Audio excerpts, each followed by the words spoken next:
Hello and welcome to the Channel 1 Newsroom, live from our studios at number 5 Awula Hansen Lane at Tesano. My name is Inusafo. Coming up.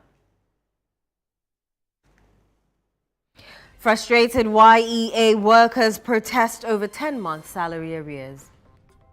But 2024 to date, we have not been paid, and that has brought about excruciating hardship on us and our dependents. Affording even a 1 square meal a day has become extremely challenging. Kwabena Japon risks disqualification from NPP presidential race over unpaid development fee. Nearly 2,000 killed in road crashes as Ghana sees deadliest year in 3 years. Has run from about 1,600 to 1,900, more than 1,900. The injuries from 8,000 to about 10,000. And so all the indicators, pedestrian knockdowns, have increased, which means that something is not going well with road safety management. Mahama urges swift prosecution of public fund offenders to uphold accountability.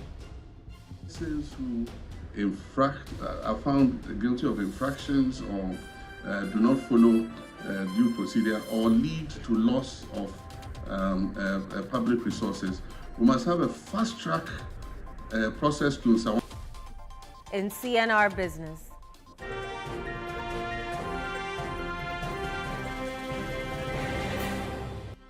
Ghana signs 5th bilateral debt deal with Spain to bolster economic recovery.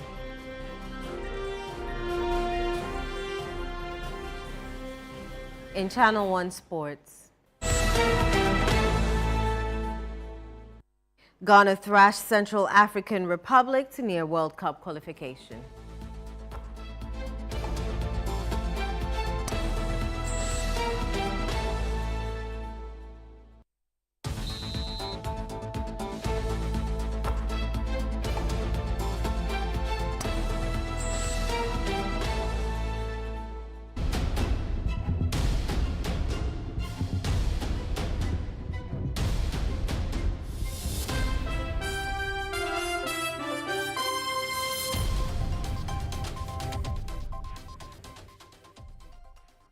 Many thanks for joining us this hour. Let's settle for the details of our stories.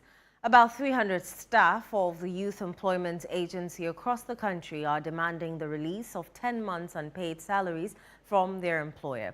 The aggrieved workers accuse the agency of neglecting their plight, saying several attempts to get management to address the issue have proven futile. Channel 1 News' Middle Belt Bureau Chief Hafiz Tijani reports.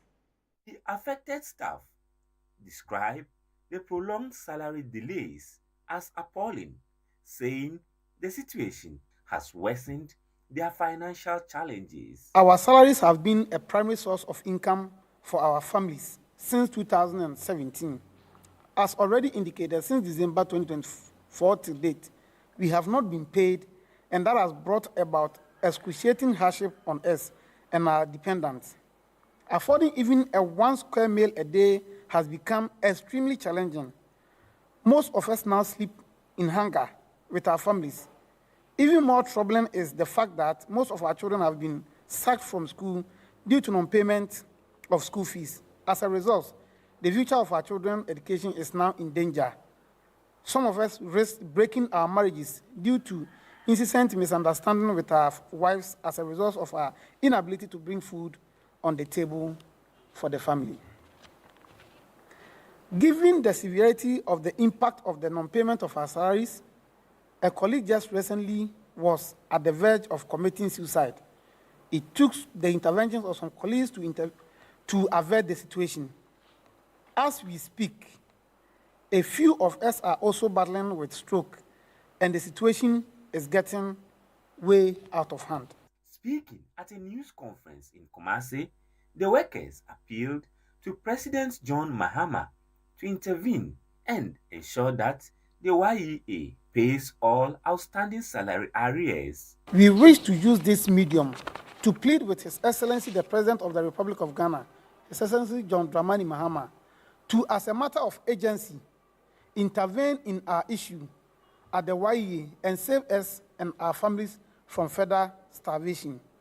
Mr. President, we know you are a kind and compassionate president. Please hear our cry.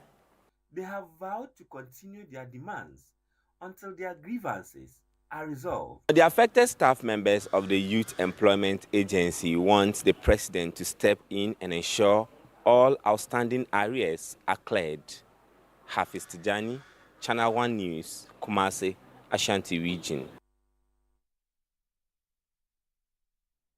Channel 1 News can confirm that the final report into the August 6 helicopter crash is expected to be submitted within the next 2 weeks following the completion of a preliminary report now under internal review. The August 6 Z9 helicopter crash claimed the lives of some senior government officials, including Defense Minister Dr. Edward Omane-Boamah and Environment Minister Murtala Mohammed. An investigation was launched on August 25, announced by Acting Defense Minister Dr. Kasiel Atoforsen, with a 30-day deadline to complete its work and submit its findings. Sources close to the investigation reveal that investigators collaborated with aviation experts from China as well as other relevant institutions, both local and international, to decode flight data records and analyze technical components critical to understanding what transpired.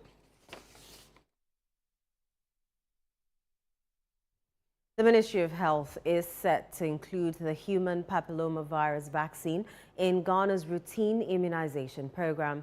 Health Minister Kwabena Mintah Kando announced this during the national launch of the HPV vaccination campaign in Osu. He explained that the initiative targets approximately 2.5 million girls and encouraged parents to ensure their children get vaccinated to help prevent cervical cancer in the country. And this vaccine has been approved by our FDA and WHO. This is just the beginning of His Excellency John Dramani Mahamad's free primary health care. To give preventive health care its real meaning. Many a times we go to the hospital when we are sick. But most of these diseases can be prevented. Today, I'm excited to tell you that HPV is preventable and we are ready to fight it. It is going to be part of our routine immunization program. So after today, this very one, we are targeting not less than 2.5 million girls. And subsequently, it will be part of our routine immunization. The New Patriotic Party presidential hopeful Kwabena Agyapong may be disqualified from the party's upcoming presidential primaries slated for January 31, 2026 after reportedly failing to pay the mandatory development fee required as part of the nomination process. According to party sources, the vetting committee, in its report submitted to the National Council and National Executive Committee on Tuesday, indicated that Mr. Agyapong had not met this key requirement. The party, however, is yet to issue an official statement on his status in the race. Meanwhile, a party notice circulated to all aspirants, including Mr. Agyapong, indicates that balloting for positions on the ballot paper will take place on Friday, October 10.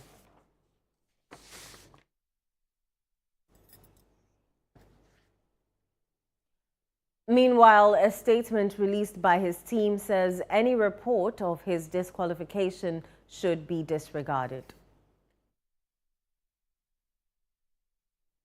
Minister for the Interior, Muntaka Mubarak, has condemned the growing trend of attacks on security personnel and their officers across the country.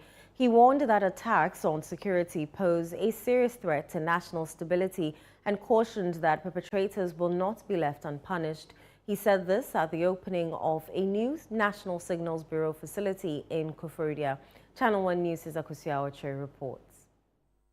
As part of efforts to improve intelligence and security surveillance, the National Security Secretariat, through the National Signals Bureau, commissioned a new facility in the Eastern region promising of increased crime prevention efforts, including a crackdown on internet misinformation. The Bureau exists to protect, not to pry. We are not in the business of spying on citizens or infringing on their rights. Our mission is to shield the nation, to protect lives and property of ordinary Ghanaians, to uphold peace and to defend our democracy. Every operation we undertake is guided by the highest sense of duty, integrity, and respect for the rule of law. I must also say that those who hide behind TikTok and Facebook to spread misinformation and disinformation, to incite violence, to cause anarchy and chaos, we will come after you no matter where you are. The national security stressed the importance of technology in modern security operations, which he says has begun already with the installation of CCTV cameras nationwide.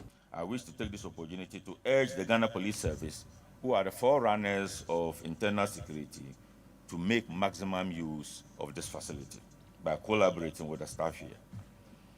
The NSB has a growing network of cell towers across the country and has installed over 10,000 CCTV cameras nationwide, and we intend to expand this.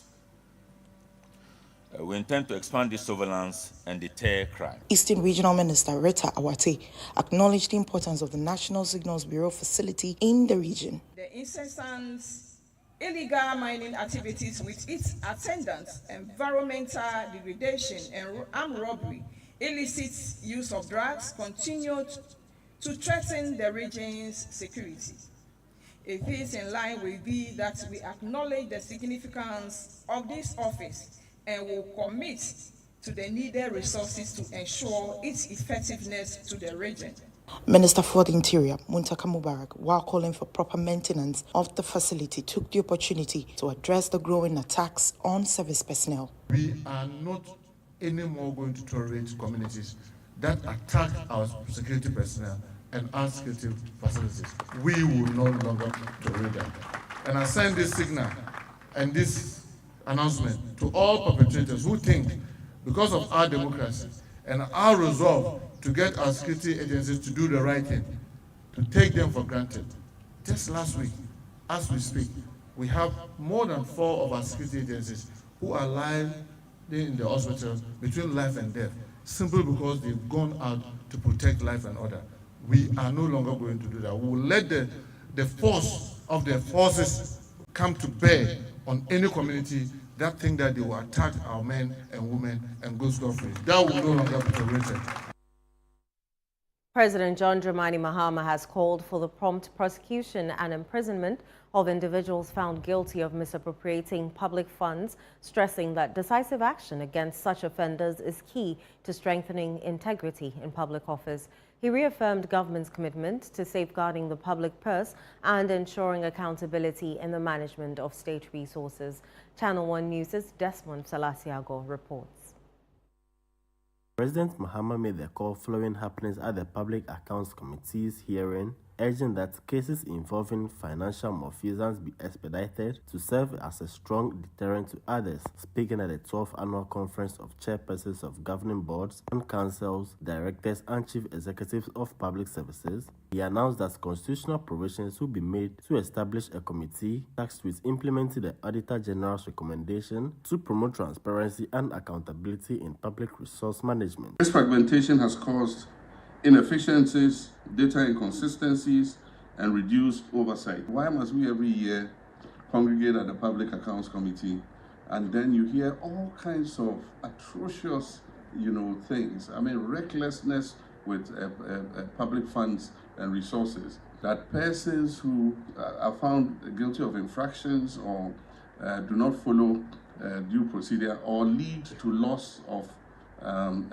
public resources, we must have a fast-track process to Nsawam. President Mahama also disclosed that the 24-hour Economy Authority Bill has been laid before Parliament and urged public institutions to align their strategies with the government's 24-hour economy initiative. We submitted the 24-hour Economy Authority Bill to Parliament for consideration. Therefore, I urge all public sector institutions to emulate this and integrate the 24-hour economy into their operational and strategic frameworks, and to create sector-specific implementation plans to ensure its success. Chairperson of the Public Service Commission, Dr. Victor Kwame Ajiman, underscored that government's resetting agenda must begin with reforms within the public services to drive national transformation. If the public service delivers, then the whole country will deliver.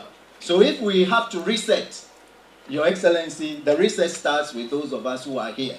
Once we are reset, I'm sure the whole country will get a reset. The Mafia of the Asogli State, Top Gap the 14th also charged public sector workers to uphold transparency and accountability in their duties to restore public trust in the service. As leaders, we ensure transparency in everything that we do. Also requires planning as the ultimate communication tool. And most importantly, as leaders, we need to demonstrate honesty in everything that we do. Police in Wa have arrested 30-year-old Sharif Abdullahi, suspected of killing 15 people since 2021. He was picked up at Adabia after weeks of intelligence operations. His arrest followed that of 25-year-old Mahamudu Lamin, linked to the murder of a night watchman at Dobile. Regional Police Commander ACP Francis Yuribari said Abdullahi, an ex-convict, confessed to several murders in Wa and the Savannah region. The motive, we are yet to establish that, but the modus operandi, as we mentioned, is this suspect commonly uses concrete cement blocks in hitting the head of his victims. And that has been the modus. We are yet, investigation is ongoing, and I'm very convinced in due time we'll be able to establish the exact motive for this particular heinous crimes. Thank you.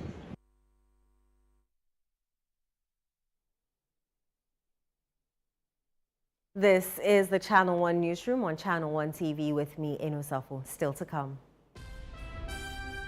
Ghana signs fifth bilateral debt deal with Spain to bolster economic recovery. We have the details shortly. Do stay.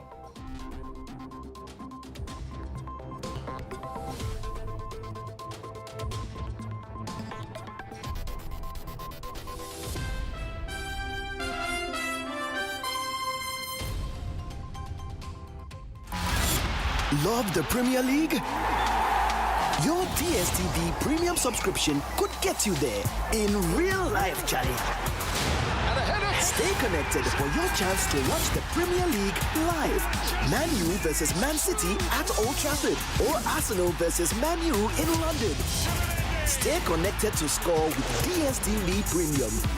This promo is regulated by the NNA on the Caritas Lottery platform. Terms and conditions apply.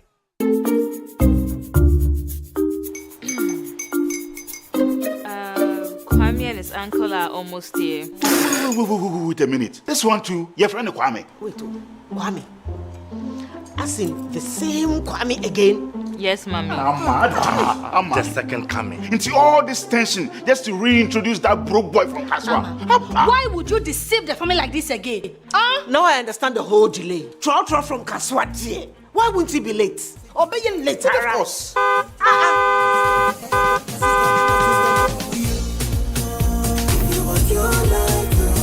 Star 712 hash, star 712 hash. You go be the luckiest.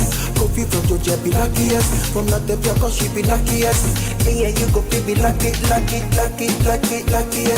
No matter what you're luckiest. Everybody go be the luckiest.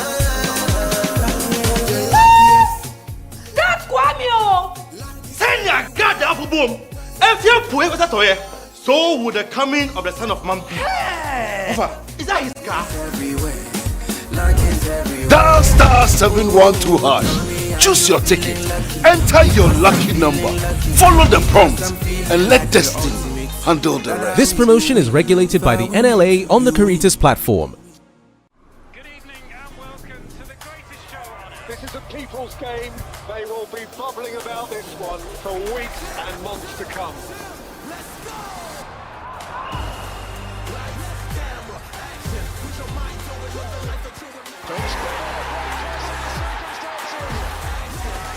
It's on SuperSport all season long. Pay your subscription today. Dial star 759#. Available on DSTV and GoTV.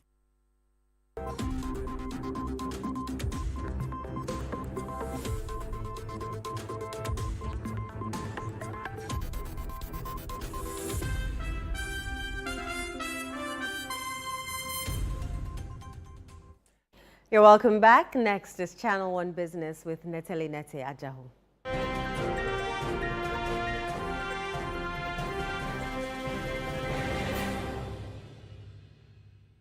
Channel 1 Business is brought to you by MTN and EcoBank.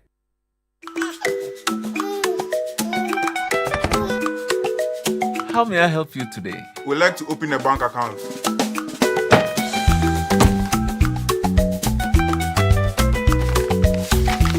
Sign here, sign here, sign here, and here.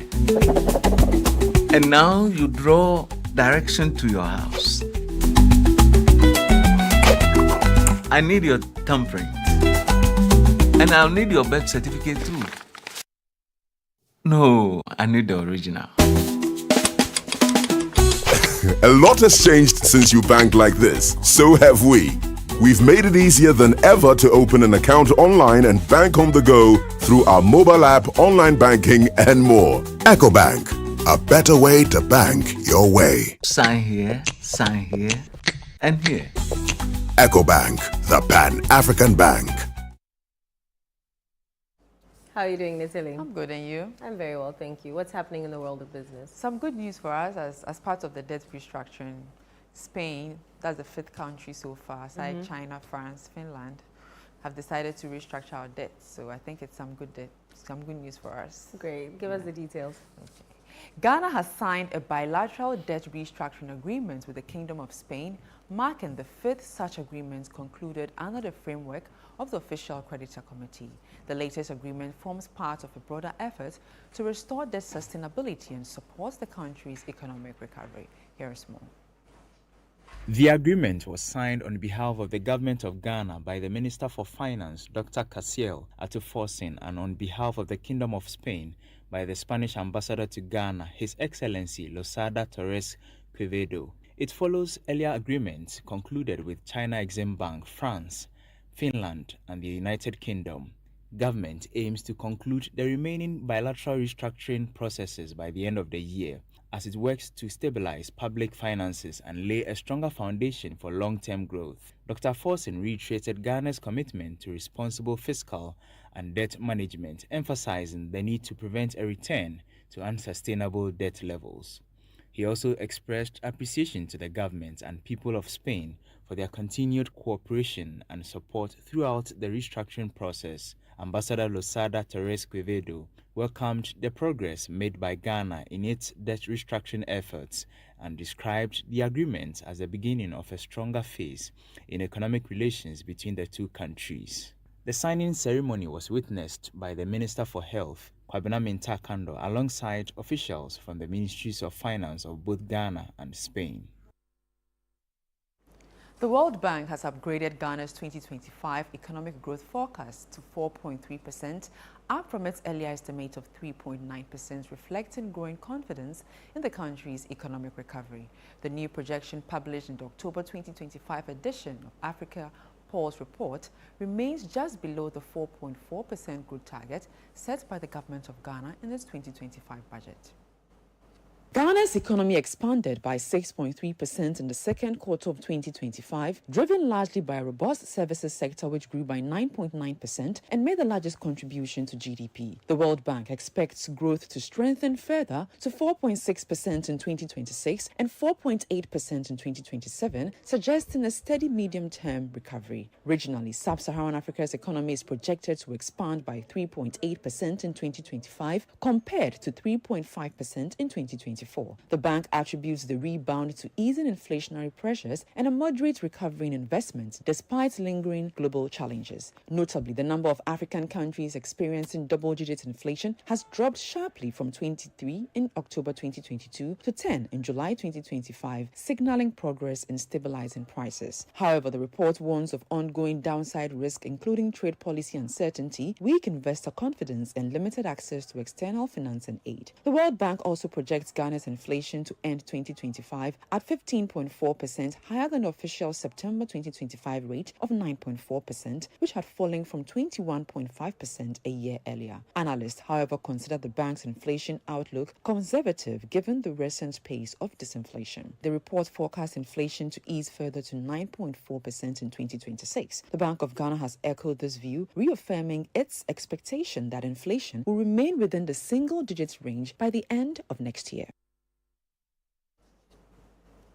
Now, the Public Interest and Accountability Committee, PIAC, has raised concerns over government's decision to channel more oil revenue into the Big Push infrastructure projects.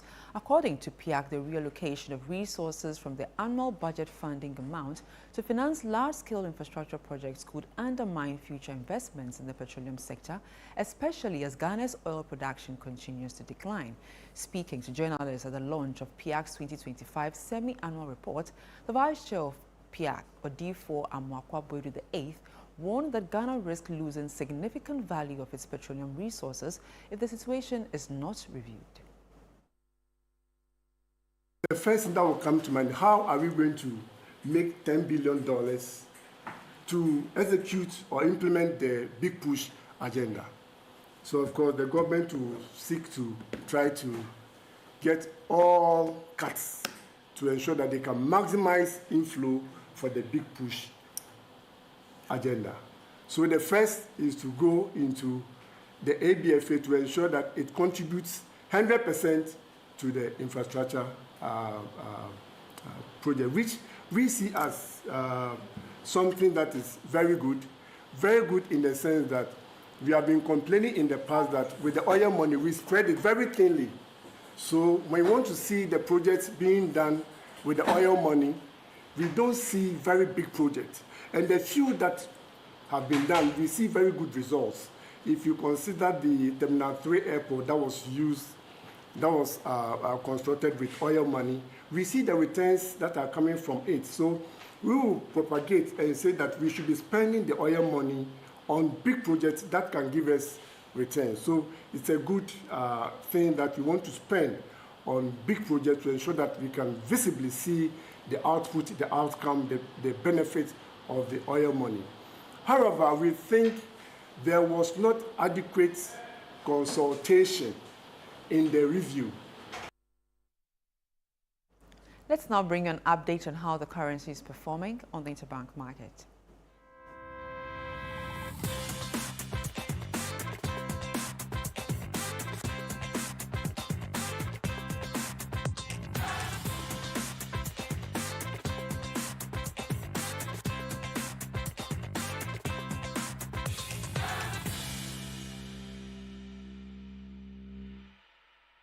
And that's all for Channel 1 Business. I am Neteli Nete Ajaho. Back to you, No. Thank you very much, Neteli. Let's do some more stories now. Ghana's roads are turning deadlier than ever, with new data revealing the highest number of road fatalities recorded in the past 3 years. Statistics from the National Road Safety Authority show that between January and August alone, nearly 2,000 people lost their lives in road crashes. A grim trend, experts warn, can no longer be ignored. Channel 1 News' Sheba Arababeni reports.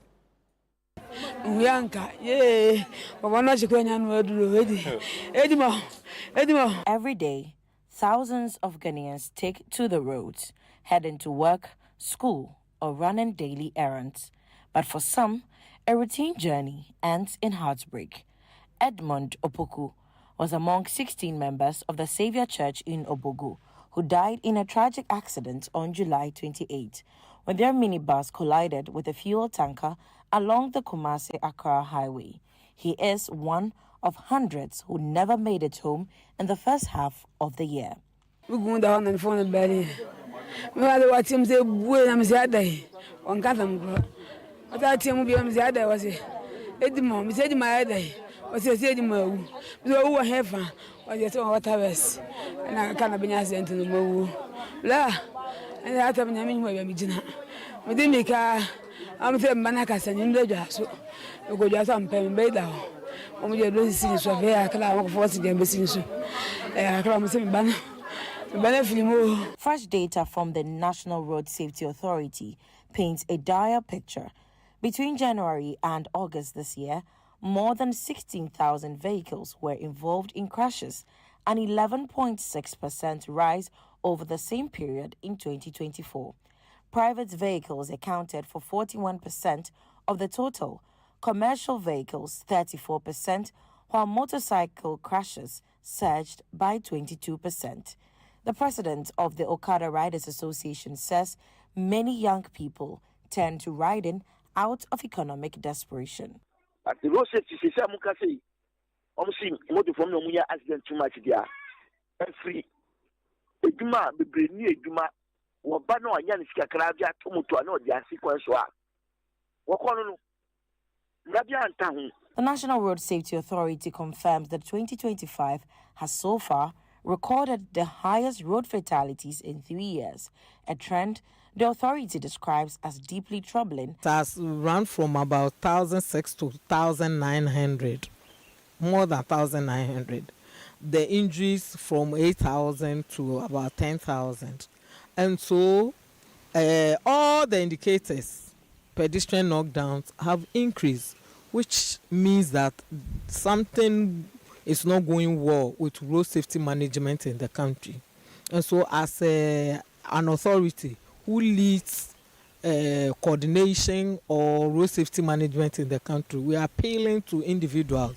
There's a saying that road safety is a shared responsibility. One of the most dangerous routes remains the Accra-Kumasi Highway, Ghana's busiest corridor, where poor lighting, reckless overtaking, and speeding frequently leads to deadly crashes. The rest of the stretch should be dualized, especially the eastern part to the Ashanti region. When dualization happens properly, we will see the head-on collisions will go down drastically. Most of the stretch is in darkness, and so we are calling on Ministry of Energy to be up and doing. But beyond infrastructure issues, the Road Safety Authority stresses that human behavior is still the leading cause of road accidents. Human attitude, the road condition, and the vehicle condition. Per our research and our findings, we've seen that when systems break down, it makes the attitude of human beings also go up, or human beings become naturally indisciplined. And so the systems have to work. Drivers say they also face challenges such as roadside hawking and pedestrian interference, which makes safe driving even harder. Bus stop Nigeria from Kuala Bay. Bus stop truck driver over pakia. When you are being packed, police about driver no This time, because of their phone activities, if something happy right now, people stay by taking pictures, taking videos. Instead of rescue the person, they will not do that. So is there something that still the government have to come in? Despite offering perspectives, the message is clear. Ghana's roads are unsafe. Some of the accidents which could be avoided, which we are not avoiding, we plead with drivers to go straightly by and the road signs we have, and that could also save us. For 3 consecutive years, the number of lives which have been lost here in Ghana due to road crashes have steadily increased. But these numbers represent our very own friends and families. However, this can be reduced if discipline is ensured on our roads. Reporting for Channel 1 News, I am Sheba Arababedin. Forest conservation experts are raising alarm over the escalating threats to several tree species nationwide due to harmful human activities. They point to illegal mining, uncontrolled logging, unauthorized farming, charcoal production, and large-scale encroachment on forest reserves as the main drivers of environmental degradation, severely impacting vital ecosystems and endangering rare and indigenous trees. Ashanti Regional Correspondent Brighty Abua reports. Illegal mining has in recent years emerged as one of the most pressing environmental challenges in the country, endangering natural resources and ecosystems. Experts caution that the rapid depletion of vegetation cover fueled by illegal mining, logging, unauthorized farming, and encroachment on forest lands has intensified, placing significant pressure on biodiversity. These destructive activities, they say, are threatening the survival of rare and indigenous tree species, pushing some to the brink of extinction. There are about 142 tree species that have gone extinct. It means that we can only hear of these trees by name, but we cannot see them in conservation parks or in the wild. We can only see maybe herbarium vouchers or herbarium materials in museums because they have completely gone extinct. The situation in Ghana is not different. At the moment, there are 4 trees that are critically endangered according to the IUCN in Ghana. And these species, some of them are rare, like Obrogrinia thaiensis, which Forex has been working on. It's locally known as Biatabi kese. This species is very rare, and throughout our search for the past 5 years in the high forest zones of Ghana, we have only located 27 species. At the second national level stakeholder workshop on threatened trees conservation, Director at the Ministry of Science, Technology and Innovation, Kwamena Kwesen, called for a review of existing forest conservation policies. The old ways of doing things have not been able to bring us the desired results. So it is only important that we review our strategies and chart a new path. So that is what we are currently pushing. And you should also recognize the fact that Ghana has subscribed to the Paris Agreement, which enjoins us as a nation to mainstream environmental sustainability in our national development. The Forest Research Institute of Ghana is also calling for urgent measures to safeguard biodiversity, warning that the country risks losing key tree species if decisive action is not taken. So basically, if you conserve threatened tree species and the tree species in general, you can be sure that you will do something very positive for the whole biodiversity, for nature as a whole. With the forest cover shrinking year after year, experts believe the time to act is now. For Channel 1 News, I am Brighty Abua. Africa contributes just 0.5% of global emissions, driving climate change, yet bears the brunt of its devastating effects from recurring floods to prolonged droughts.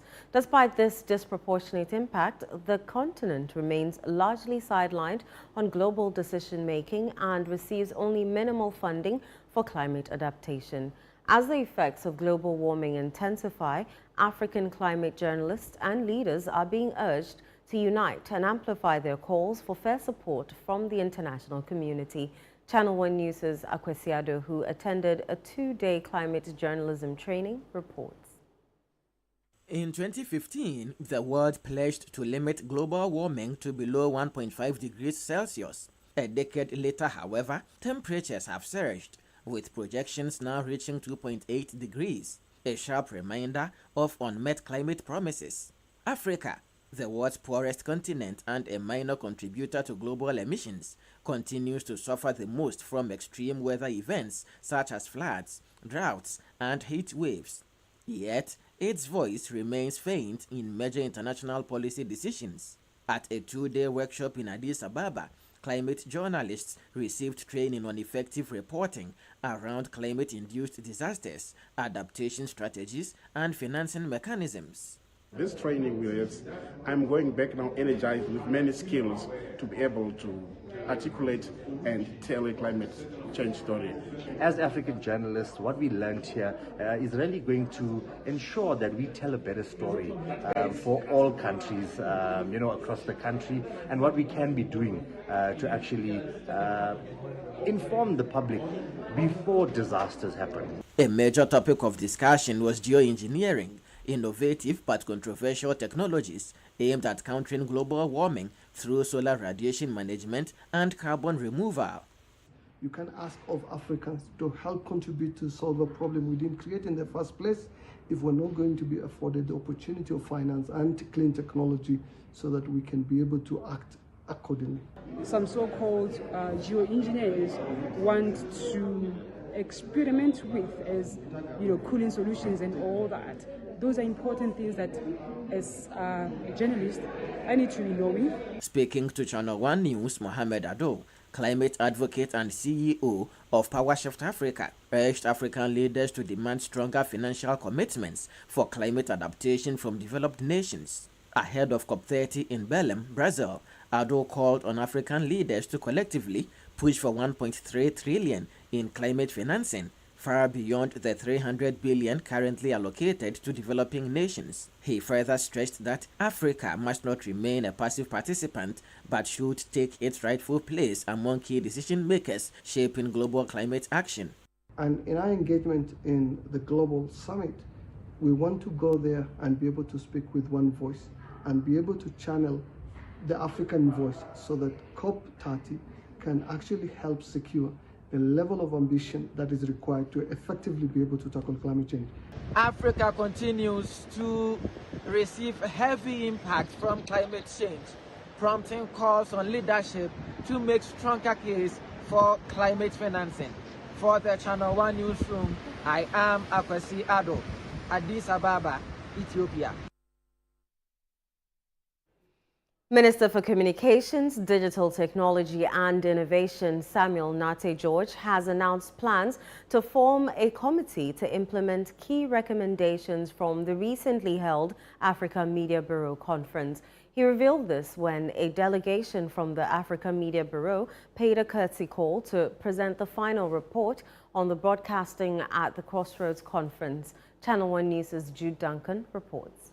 A delegation from the Africa Media Bureau has presented the outcomes of its stakeholder engagements themed broadcasting at the Crossroads to the Minister for Communication, Digital Technology and Innovation, Samuel Nate George. The report outlined major discussions and highlighted key recommendations to enhance broadcasting in the country. Leading the delegation, Hilary Ando commended the minister for his continued support and commitment to strengthening Ghana's media and broadcasting landscape. Here on behalf of Africa Media Bureau, we want to say thank you so much for making the time to be with us on September 26th, spending almost your entire day with us at our conference broadcasting at the Crossroads. We're so grateful, not just for your presence, but also for your partnership, in partnership with Ministry of Communication, Digital Technology and Innovation, supported by Channel One TV and City 97.3 FM. And we wanted to bring you this report about everything that we discussed so that we can also know the way forward. The minister announced a multi-stakeholder committee comprising representatives from the ministry, the Ghana Independent Broadcasters Association, the National Communications Authority, and the National Media Commission will be formed to draft a comprehensive roadmap for improving broadcasting in the country. So we should be able to put together the committee and then set them up with their terms of reference. So I'm hoping that by Friday next week we should have the committee in place. We all know what the membership will be already. It's just a matter of the mechanics of getting that together. So I'm sure by next week we should have the committee in place. Depending on the TORs, we'll engage with them. Do want to give them a 30-day mandate to look at it and do detailed work? Because again, speed is of the essence, but we will not sacrifice quality for speed. So we need to give them enough time to meet enough players because you don't want to do this and then other people come up and say we weren't consulted. We want to make sure it's as consultative as a process as possible. So, but by next week the committee should be put in place. Mr. George also praised the Africa Media Bureau for organizing the stakeholder dialogue and fostering collaboration towards advancing broadcasting standards and best practices in Ghana. This is the Channel 1 Newsroom on Channel 1 TV. Still ahead. Ghana thrashed Central African Republic 5-0 to near World Cup qualification. Stay with us. We'll be right back.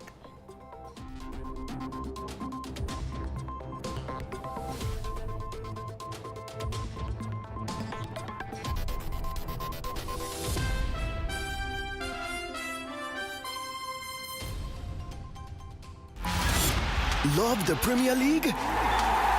Your DSTV premium subscription could get you there in real life, Charlie. Stay connected for your chance to watch the Premier League live. Man U versus Man City at Old Trafford or Arsenal versus Man U in London.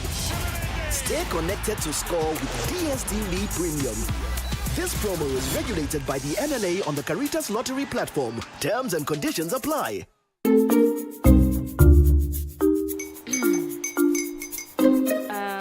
Kwame and his uncle are almost here.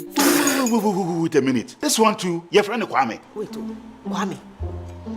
As in the same Kwame again? Yes, Mommy. I'm the second coming. Into all this tension just to reintroduce that broke boy from Kaswa. Why would you deceive the family like this again? Now I understand the whole delay. Trotro from Kaswa dear. Why wouldn't he be late? Or be late, of course.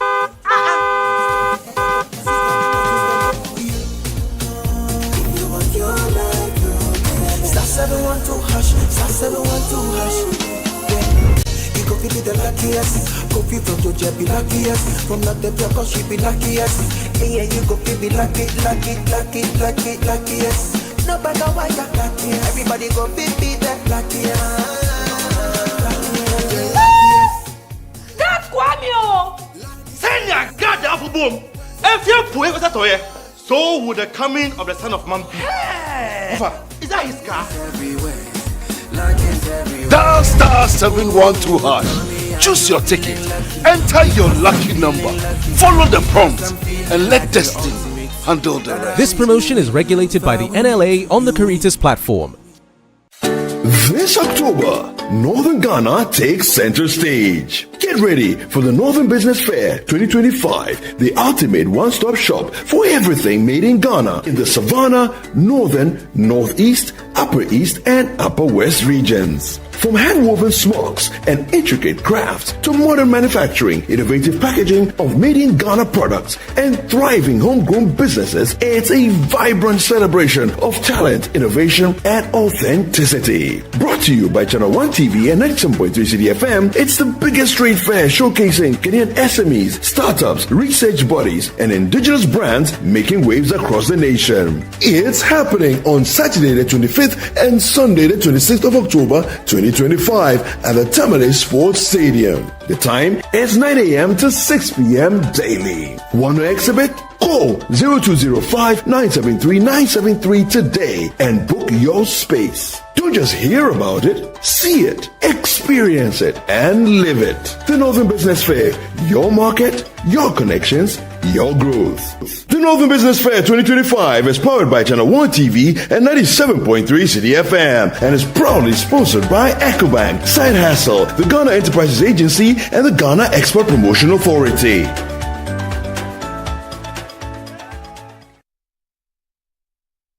In a world filled with challenges, we all need guidance, hope, and a lifeline to anchor us. This is Lifeline, and I'm your host, Fred Crunchy Mensa. From social issues, relationship challenges, and family matters, Lifeline is here to inspire, uplift, and guide you on your journey. Where we give you support, where we hold your hand through the valley and through the thick and thins of life. Join Bishop Fred Crunchy Mensa. I welcome you especially to Lifeline. Every Tuesday and Thursday at 10 p.m. right here on Channel 1 TV. Let's walk this path together, strengthen our faith, our families, and our lives. Lifeline, because every soul deserves a guiding light. Tune in to Lifeline on Channel 1 TV and let's grow together.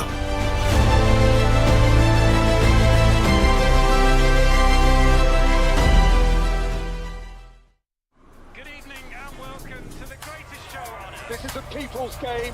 They will be bubbling about this one for weeks and months to come.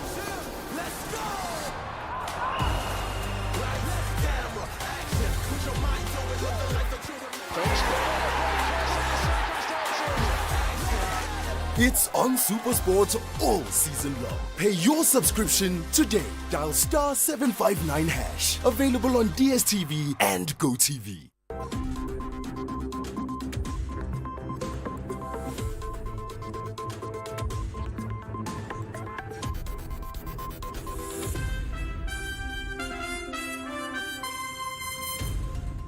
You're welcome back. Next is Channel 1 Sports with Bernard Abekwatri.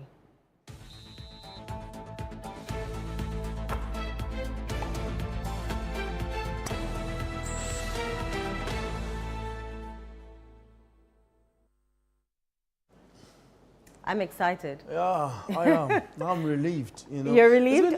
The last time I saw the Black Stars win with this margin was Kwesi Appiah at the Babaya Sports Stadium, 6-1 against Egypt. Well, Egypt is a big country, so that's you know, during that phase it was DRC, super. Central African Republic is but you know, we've not been performing, so it's a good result. All right, give us the details. Let's get into it, shall we? Now, Ghana delivered a dominant performance against the Central African Republic at the Stade d'Honneur in Morocco in their matchday 9 fixture of the 2026 CAF World Cup qualifying campaign, securing a resounding 5-0 victory.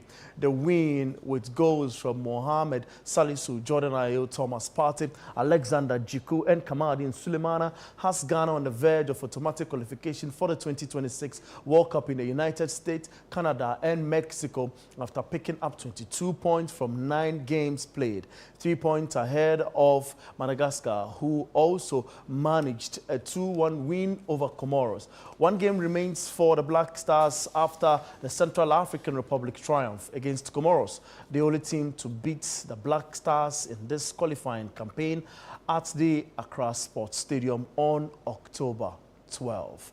Let's get on the phone and speak with a former Black Stars midfielder, Emmanuel Ajiman-Bedu. He also kicked the last, that last ball to ensure Ghana become champions of the Under-20 World Cup. Hello, Ajiman-Bedu. You are welcome. Good evening, my brother, and good evening to our cherished listeners and viewers. That's fantastic. It's great to have you here. Now, with Ghana sitting on 22 points and virtually assured of qualification, what do you make of this journey or this team's journey so far in this year's World Cup campaign? Well, thank you once again. It's a good score line that we have gotten through our games. It's a good thing for the country after we failed to qualify for the African Cup of Nations that is taking effect from December going. And we spoke to the guys. They promised us that what have happened, we should put it aside and concentrate on the World Cup qualifiers. And they want to make amends and appease to the gallant supporters we have in the country. And that is exactly what happened. If you see the data and the statistics of the games we played, I think they have done a great job. And playing like 8 games, won 7, draw 1 and lost 1. I think the statistics have been very fantastic for us. So we need to congratulate them. They did a great job, and we are very happy that the battle has ended. And on Sunday, we're going for a celebration match. Now, you speak of Sunday's encounter, quite smooth, but from your experience as a former Black Stars player, what should the team do in the final game against Comoros to keep this rhythm and confidence going into the next stage, which probably is the United States, Mexico, and Canada? Well, Comoros has been a thorn in our flesh. If you can recall yourself into the AFCON, they were able to beat us, and the first game we played against them, we lost to them 1-0, and that is the only loss that we have in the World Cup qualifiers. So they will be brim with confidence, although they lost today to Madagascar, and they know maybe the hurdle will be very difficult for them. And after our team has been stabilized like this, they know coming to Ghana with our number 12, that is the supporters full of the stadium, it will be a very difficult game for them. But they have been a turn on our flesh, and we want to teach them that we are a football nation more than them, and they cannot come here and do anything. So it will be a very exciting game, a celebration game, and we are going to beat them so that we can widen their margin. Or at least the countries will not know that we all know that they are not up to our task, or Ghana is a football nation that when you go and qualify with them, they need to open up the gap, and that is exactly what we are going to do. They have been at our flesh, and we need to punish them on Sunday. Well, I consider that as an advice as so bad. Again, you have, some of your colleagues around the team, the Baby Jetta Samajan and Stephen Tornado appear, as well. You surmise their presence in camp also contributed for, the Stars, and also helping the team win by 5-0, right? Yeah, I agree with you. And Stephen is the vice to Dr. Randiabi, the management committee of Blasters, and for the inclusion of Samoa also helps. And the Professional Footballer Association, Newsroom, has always been there for the team all the time. And I'm very optimistic. Maybe on Saturday or Friday, we will visit them in camp to congratulate them and cheer them out that Sunday our Gala supporters are coming and they need to make them very proud. So it's a plus for the team seeing somebody maybe most of the players have seen on TV some years back, to be in camp to vibe with you like this and to give you confidence and to tell you the history of the team, because most of them are from Europe. Normally they don't know the culture, the demand of our supporters, and a lot of things. So if you have somebody like Stephen Appiah, Asamoah and others in camp, it's a moral booster for players to do well. Oh, beautiful. Well, looking at the Scots' performance under Otoado, do you think this team has what it takes to make a real impact at the World Cup, compared to previous Ghana sides? I think so. I think he's improving. And obviously, whoever is working in an institution always want to improve. I guess where you are working, you want to improve. Where I am working, I want to improve. And that is exactly what the coach has to do, or that is what he is doing. After the qualifiers, you could see he has improved tremendously in the games. In as much some of the games, we have struggled to get some results, but he has really done a great job. Like how I said, on a data base and a statistics basis, I don't know the criteria somebody will use to say that he hasn't done well. After he didn't even play the Comoros game. I think Chris Hilton played the Comoros game. And if after that game, he played like 7 games. And so the data shows he has done a great job, and he needs to improve. We need to improve. The team needs to improve. Because going forward, you have a lot of games that will be very difficult, and that is the World Cup. It will be a different ball game together. But you talk about that one when we have time, because I have 9 or 8 months to think about that one. But I think he has improved tremendously well, and the team is doing well. Oh, thank you very much, Ajingo, for your time this evening. Thank you for having me, my brother. That's great. Emmanuel Ajimambedu is an under-20 FIFA World Cup winner and a former Black Stars midfielder. So he played in that 2014, for the Black Stars team. Let's move away from there and talk about something rich. Cristiano Ronaldo has become the first footballer to reach the billionaire status, according to business and media firm Bloomberg, or the latest Bloomberg Billionaire Index, which tracks the world's richest people based on their net worth, has measured the 40-year-old wealth at an estimated $1.4 billion.